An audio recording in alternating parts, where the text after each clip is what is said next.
Everyone, कैसे आप सब लोग। I hope all are fine. बच्चों, हम साइंस में साइंस पेडागोजी कर रहे थे एस्टेट टीजीटी साइंस के लिए, ठीक है। और हम टीचिंग मेथड को डिस्कस कर रहे थे। नेक्स्ट टीचिंग मेथड हमारा brain storming, child centre method discuss कर रहे थे और नेक्स्ट हमारा ब्रेन स्टॉर्मिंग मेथड, ठीक है। सबसे पहला क्वेश्चन तो यहाँ से यही पूछेगा कि इसको किसने दिया था, ब्रेन स्टॉर्मिंग मेथड को किसने दिया था। तो ब्रेन स्टॉर्मिंग मेथड को दिया था ओसबोर्न ने। किसने दिया था बच्चों? ओसबोर्न ने 1963 में। पहला क्वेश्चन तो यही बहुत इंपॉर्टेंट है, ब्रेनस्टॉर्मिंग दिया किसने था, ठीक है।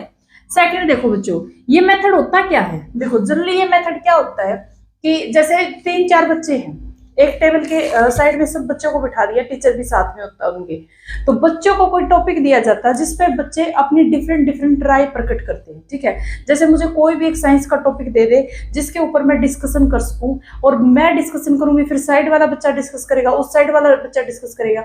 तो वहां पर जो आइडिया आते हैं वो बहुत क्विकली आते हैं, और वहां पर जो क्रिएटिविटी डेवलप होती है बच्चे की बोलने की, आइडिया आएंगे बार बार। जैसे किसी ने कोई जवाब दिया तो उसके ऊपर मतलब उसके एकदम से आइडिया स्ट्राइक करेगा कि हाँ ये चीज ऐसी थी।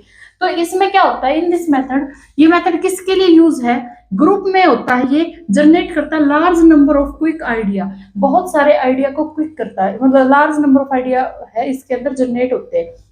अब आप देखो, आप मतलब 4-5 बच्चे जब क्लास में ग्रुप स्टडी करते हो तो बहुत सारी चीजें नई निकल के आती है, ठीक है। बहुत सारी चीजें नई निकल के आती है जब हम पढ़ते हैं।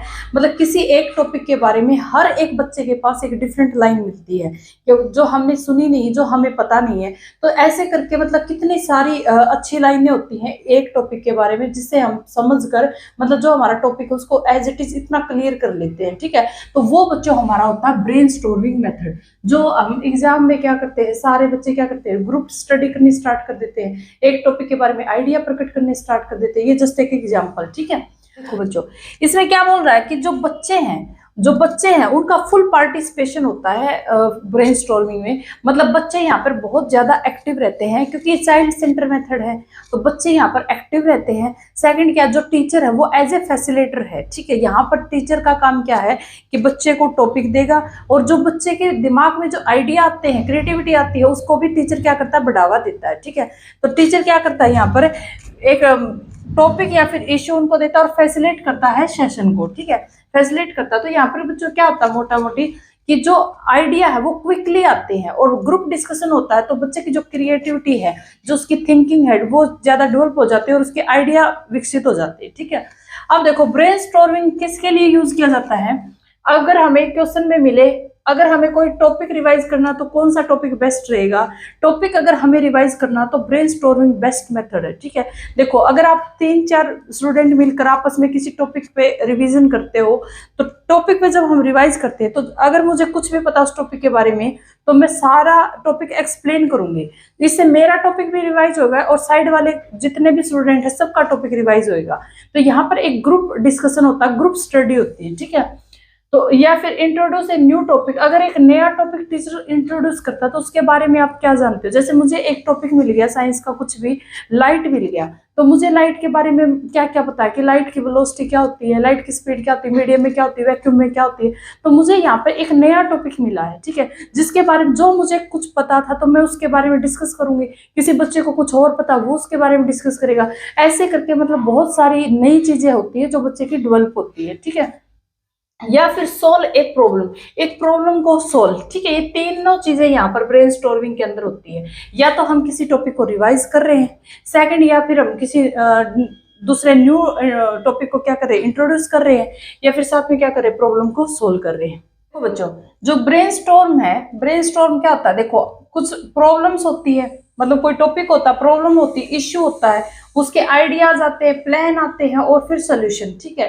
ब्रेनस्टॉर्मिंग के ये 4 चक्कर होते हैं, प्रॉब्लम होती है, आइडियाज आते हैं, प्लान बनाते हैं और फिर क्या होता है, सोल्यूशन होता है। तो ये होता है हमारा ब्रेनस्टॉर्मिंग, ठीक है। अब कुछ रूल होते हैं जो ब्रेनस्टॉर्मिंग के रूल होते हैं, कुछ जो ब्रेनस्टॉर्मिंग के मतलब करवाने के लिए कुछ रूल्स हैं यहाँ पे, ठीक है। फर्स्ट रूल क्या है, 1 कन्वर्सेशन एट ए टाइम, एक टाइम पे कन्वर्सेशन होती है।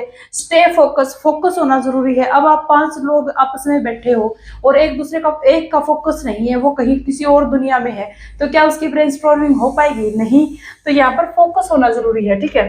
एनकरेज वाइल्ड आइडिया को भी एनकरेज किया जाता है, बढ़ावा दिया जाता है, बहुत अच्छे अच्छे आइडियाज आते हैं इसके अंदर, ठीक है। देखो यहाँ पर जो है ना जजमेंट नहीं होती, ये नहीं है कि आप किसी को जज कर रहे हो कि ये अच्छा है, इसकी नॉलेज अच्छी है, इसको ज्यादा आ रहा है, इसको कम आ रहा है, यहाँ पर ये चीजें नहीं होती। ना तो टीचर जज करता और ना ही बच्चे आपस में एक दूसरे को जज करते। यहाँ पर सिर्फ बच्चों का मतलब इतना टारगेट होता है यहाँ पर कि हम लोग इस टॉपिक के बारे में ज्यादा से ज्यादा क्या डिस्कस कर सकते हैं, क्या बातें कर सकते हैं, या फिर इस टॉपिक को मतलब एनालिसिस करके हम कैसे अपने ब्रेन के अंदर घुसा सकते हैं, ठीक है। यहाँ पर जो बच्चे हैं उनके अंदर जो आइडिया आते हैं वो एकदम बिजली के जैसे आते हैं। ये भी क्वेश्चन आया हुआ है, आइडिया एकदम क्विक आते हैं बिजली के जैसे, ठीक है। तो ब्रेनस्टॉर्मिंग मेथड अगर सबसे अच्छा मेथड पूछा जाए तो ब्रेनस्टॉर्मिंग बेस्ट मेथड होता है, ठीक है। बिल्ड करता है आइडिया को क्या करता है बच्चों, बिल्ड करता है, ठीक है। ब्रेनस्टॉर्मिंग हमारा इतना ही है, छोटा है। अब इसके क्वेश्चंस देख लेते हैं। हाँ, अब हम क्वेश्चन देख लेते हैं बच्चों। इसके आप राइटिंग पे मत जाना बिल्कुल भी, थोड़ा जल्दबाजी में लिखे हैं, क्योंकि जब तक कंसेप्ट के बाद क्वेश्चन अगर बच्चे को नहीं दिखेंगे कि कैसे पूछता है तो कंसेप्ट तो क्लियर होगा नहीं। तो ये डिफरेंट एग्जाम के आए हुए क्वेश्चन है, ठीक है। और क्वेश्चन करवाए बगैर मैं आगे बढ़ती नहीं हूँ, ठीक है। देखो, brainstorming as a method can be used. Brainstorming method है, यूज किस लिए यूज किया जाता है? आउट ऑफ बॉक्स थिंकिंग है, मतलब इसमें से हमें एक बताना है। कोहेरेंट थिंकिंग है, generation a new idea in the area of interest, critical thinking. देखो इनमें से बताओ आप, मतलब कौन सा होगा? हमें एक ही आंसर देना है। अगर हमें आंसर ऐसे देना होता A and C, B and A, तो हमें दो आंसर भी हो जाते इसके।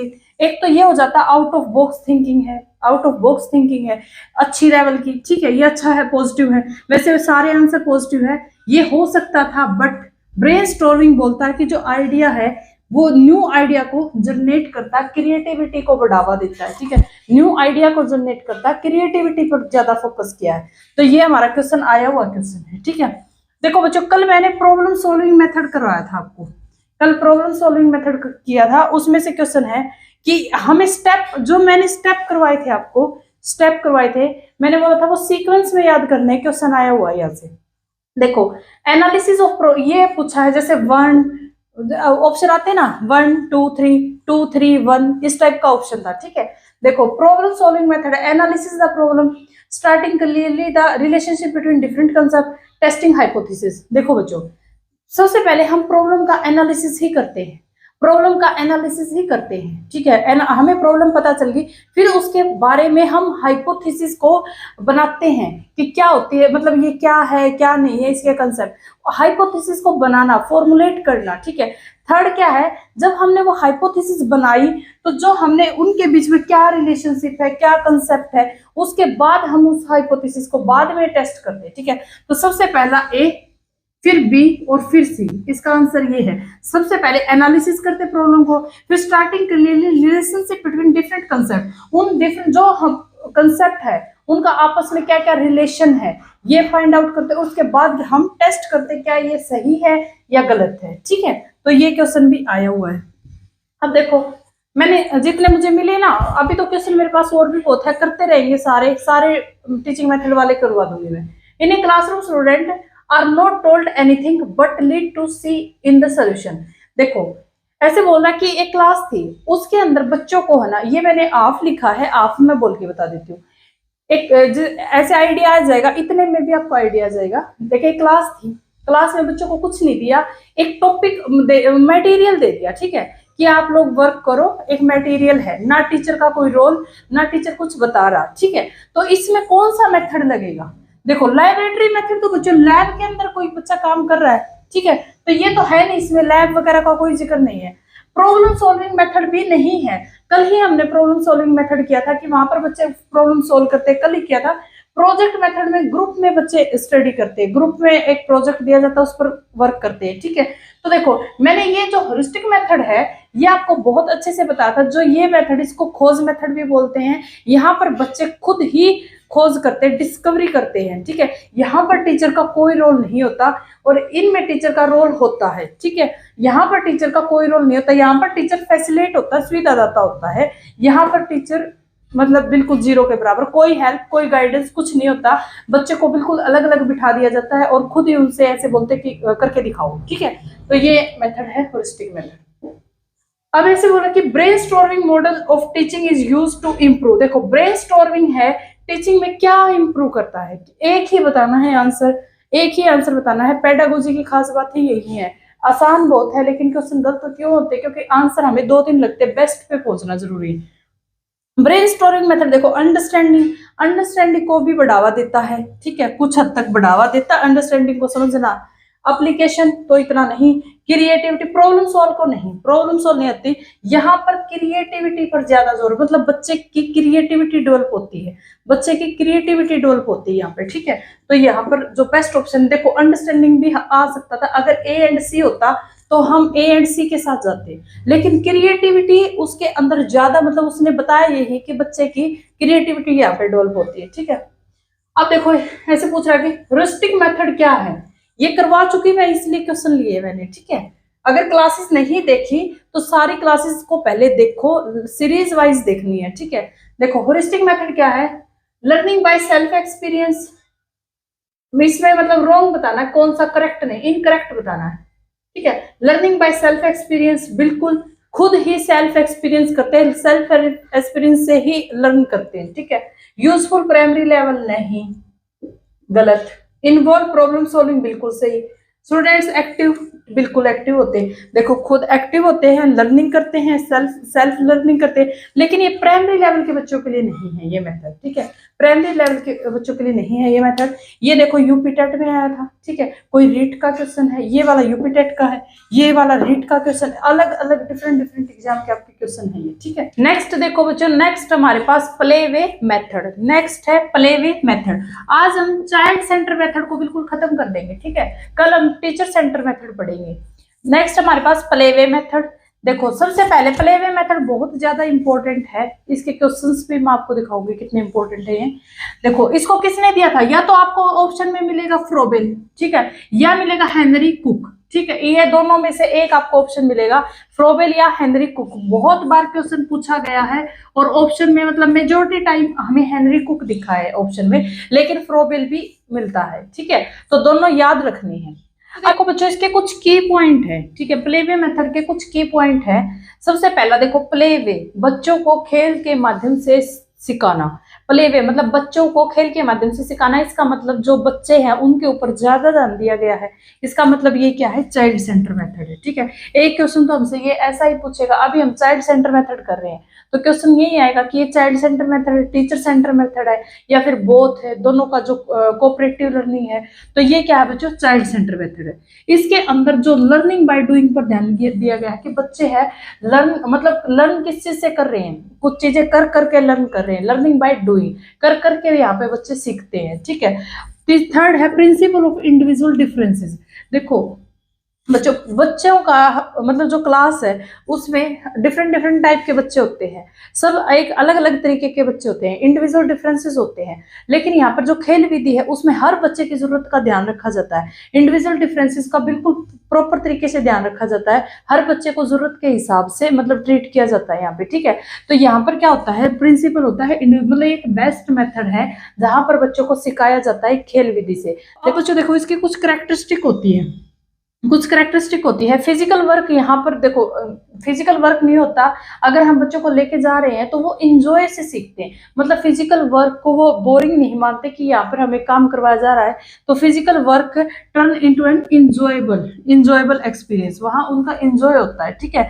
देयर इज मोर फ्रीडम, बच्चों को सबसे ज्यादा स्वतंत्रता दी जाती है खेल विधि में, उनको बिल्कुल खुला छोड़ दिया जाता है कि आराम से खेल लो, चीजों को सीखो, एनालिसिस करो, खेल खेल से सीखते हैं, ठीक है। अभी हम बोलते हैं ना बच्चों को कि घर से बाहर निकला कर कुछ खेला कर, फोन से थोड़ा दूर रहा कर, फोन से दूर रहना, इसका मतलब क्या है कि थोड़ा सा बाहर एक्सपोजर होगा तो बच्चे बहुत चीजें सीखते हैं, ठीक है। अब देखो देयर इज मोर फ्रीडम, फिर से लिख दिया गया है, चलो। प्लानिंग है, प्लेइंग है। देखो सबसे ज्यादा जो डोमिनेट फैक्टर है इसमें प्लेइंग है, खेलना ही डोमिनेट फैक्टर है, इसको तो बताने की भी जरूरत नहीं है। Learning takes place naturally, natural learn करते हैं, मतलब हमें कुछ चीजें ऐसी नहीं कि उनको सिखाओ कि ऐसे बिठा बिठा के, वो खुद ही सीखते चलते हैं, खेलते रहेंगे सीखते रहेंगे, खेलते रहेंगे सीखते रहेंगे, खुद ही सीखते रहते हैं, ठीक है। तो अब देखो इट इज इंक्रीज कोग्निटिव, अपनी जो कोग्निटिव डेवलपमेंट इसके अंदर इंक्रीज होती है, संज्ञान बच्चे का बढ़ता है। ये तो बच्चों सिंपल पॉइंट थे हमारे, ठीक है। ये 3 पॉइंट पेपर में आए हुए हैं कि ये बच्चे कैसे सीखते हैं, जो खेल विधि है, ये है प्रिंसिपल, मोस्ट इंपॉर्टेंट है। DTPSB में भी आए हुए हैं, रीट में भी आपको दिखाऊंगी मैं यहाँ से, राजस्थान के पेपर में भी बहुत इंपॉर्टेंट है इसके प्रिंसिपल, ठीक है। एज इट इज याद रखनी है। प्रिंसिपल ऑफ रिस्पॉन्सिबिलिटी, देखो बच्चे क्या करते हैं, जब हम उनको खेल विधि से में मतलब जैसे उनको खेलने के लिए छोड़ दिया, तो वो क्या करते हैं कि उनके ऊपर रिस्पॉन्सिबिलिटी आ जाती है। मतलब खेल के कुछ नियम होते हैं, कानून होते हैं, जिनको वो फॉलो करते हैं, और जो कानून को और नियम को फॉलो करेंगे तो वो एक रिस्पॉन्सिबल पर्सन बन जाते हैं, ठीक है। रिस्पॉन्सिबिलिटी आनी स्टार्ट हो जाती है। तो यह खेल विधि में क्या बच्चों, principle of responsibility. Principle of unfolding इनेट potential, देखो इसमें क्या होता है, अब हमने जैसे देखो किसी बच्चे को मानो साइंस पसंद थी, ठीक है, और हमें नहीं पता बचपन में कि बच्चों को क्या पसंद और क्या नहीं, हमने बच्चों को छोड़ दिया, ठीक है, वो खेल लो, सीखो चीजों को। उसके अंदर जो चीजें जैसे कुछ चीजें होती है जो बाय बर्थ होती है, जैसे किसी के अंदर क्रिएटिविटी होती है, कोई अच्छी अच्छी पेंटिंग बना लेता है, कोई साइंस के बहुत अच्छे मॉडल बना लेता है, ठीक है। अब आइंस्टीन थे, वो बचपन में ही मतलब उसको साइंस इतनी अच्छी लगती थी कि इतने महान साइंटिस्ट बने। तो कुछ एक जन्मजात जैसे इनेट पोटेंशियल होते हैं हर एक इंसान के अंदर, उनका जो डेवलपमेंट होता है ना वो फोल्डेड होते हैं बचपन में, ठीक है। जैसे ही हमने उनको मतलब बच्चों को खेलने के लिए छोड़ा, तो उनके जो फोल्डेड जो पोटेंशियल होता है वो अनफोल्ड होने लग जाता है, ठीक है, अनफोल्ड हो जाता है। तो बहुत इंपॉर्टेंट है यहाँ पर खेल विधि से जो पोटेंशियल है उनका वो डेवलप हो जाता है, ठीक है। पोटेंशियल है मतलब जो हम पता नहीं होता कि किसी के अंदर क्या पोटेंशियल है, लेकिन जैसे बच्चे को सिचुएशन फेस की तो उसके अंदर जो उसका पोटेंशियल था वो अनफोल्ड हो जाता है, ठीक है।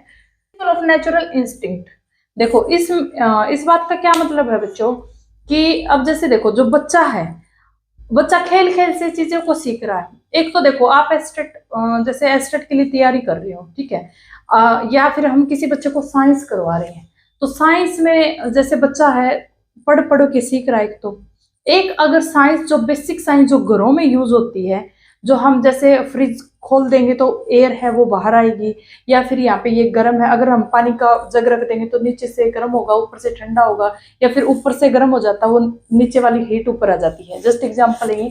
तो ये चीजें हैं जो साइंस में वो बच्चा है मतलब उसको सिखाई नहीं किसी ने, लेकिन बच्चे ने खुद देखा है कि जैसे फ्रिज के अंदर बर्फ रखी है, टेम्परेचर कम है फ्रिज का, ठीक है, फ्रिज के अंदर पानी रखा और टेम्परेचर कम है, तो कम टेम्परेचर पे ही बर्फ जमती है।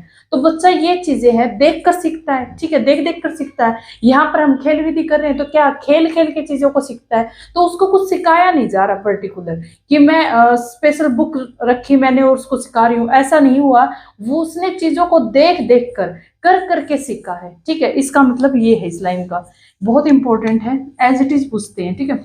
प्रिंसिपल ऑफ फ्रीडम, देखो स्वतंत्रता का प्रिंसिपल तो होता है इसके अंदर, और क्रिएशन भी बच्चे के अंदर आती है, ठीक है। ये आपका है खेल मेथड। अभी हम इसके क्वेश्चंस देख लेते हैं। ये मेथड है, ये आया था DSSB में, प्लेवे मेथड से क्वेश्चन था।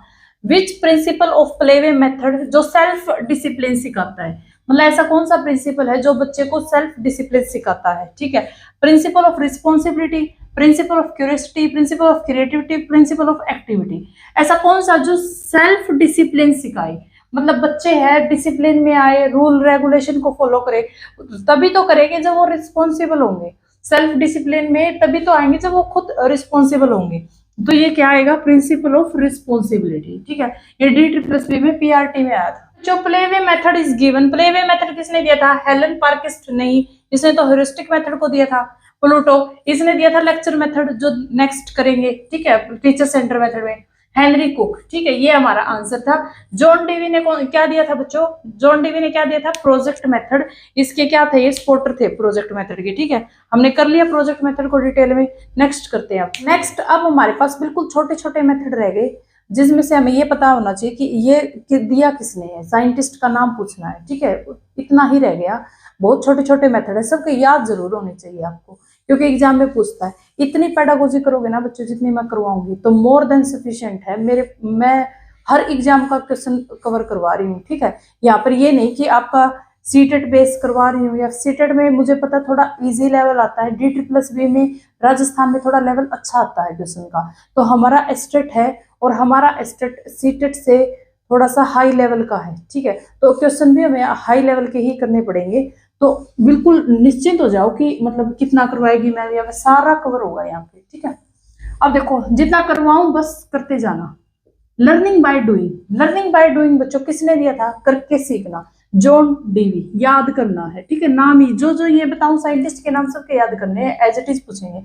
Given by John Dewey, John Dewey ने किया था। लर्निंग बाय डूइंग एक्टिविटी के बेस के ऊपर, और चाइल्ड सेंटर, ये तो बताने की जरूरत ही नहीं, चाइल्ड सेंटर ही कर रहे हैं। एक्टिविटी मेथड है ये, एक्टिविटी से सीखता है। लर्निंग बाय डूइंग करके सीखना एक्टिविटी मेथड है, ठीक है। अब है वेनिटी का मेथड, अब है वेनिटी का मेथड। वेनिटी का मेथड किसने दिया था बच्चों, बाय कार्ल्टन वासबर्न ने, ठीक है, कार्ल्टन वासबर्न ने। फोकस ऑन इंडिविजुअल डिफरेंस, किसके ऊपर फोकस किया था इसने, इंडिविजुअल डिफरेंस के ऊपर, मतलब बच्चों के इंडिविजुअल डिफरेंस के ऊपर इसने क्या किया था, फोकस। और रिटन वर्क के ऊपर क्या किया था, एम्फेसाइज।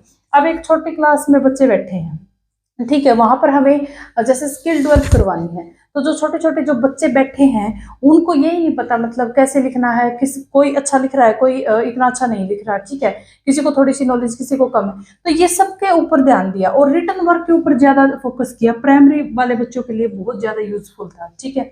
अब है ड्रेक-काली मेथड। ड्रेक-काली मेथड बच्चों देखो, ये सिर्फ इतना याद रखना है, मेंटली चैलेंज बच्चों के लिए था, ठीक है। जो मेंटली चैलेंज बच्चे होते हैं ना उनके लिए था ये मेथड।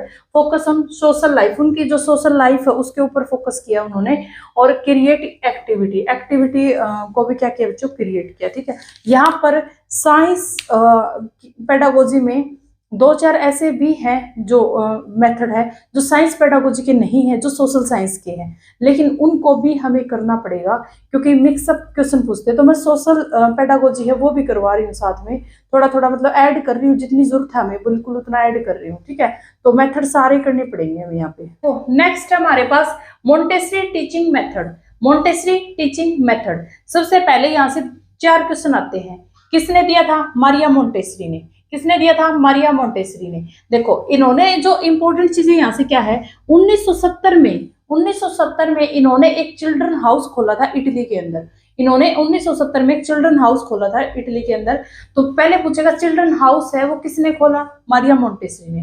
किस बच्चों के लिए खोला, किन बच्चों के लिए खोला, एक्सेप्शनल चिल्ड्रन के लिए उन्होंने खोला था, ठीक है, स्पेसिफिक बच्चों के लिए।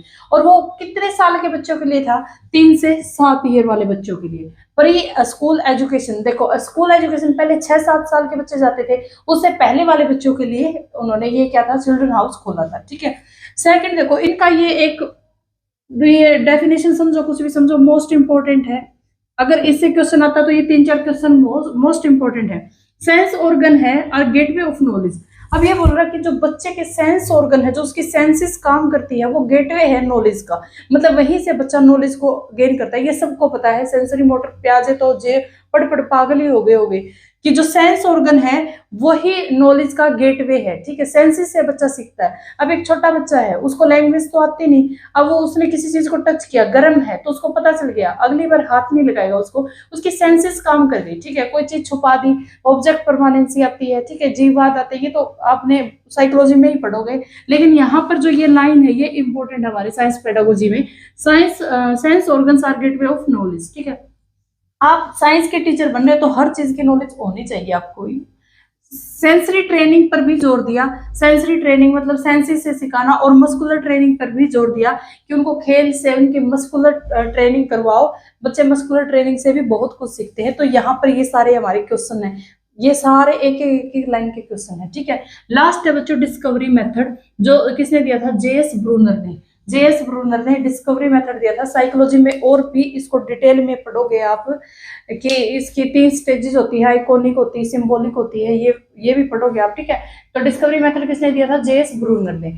ये डिस्कवरी मेथड है कि साइंस को क्या बना देता है, इजीली बना देता है, इजी बना देता है साइंस को। हम डिस्कवरी मेथड से साइंस को अच्छे से पढ़ सकते हैं, डिस्कवरी कर सकते हैं, ठीक है, चीजों की। तो ये हमारा चाइल्ड सेंटर मेथड यहाँ पे खत्म होते हैं। अब हम नेक्स्ट क्लास में करेंगे टीचर सेंटर मेथड।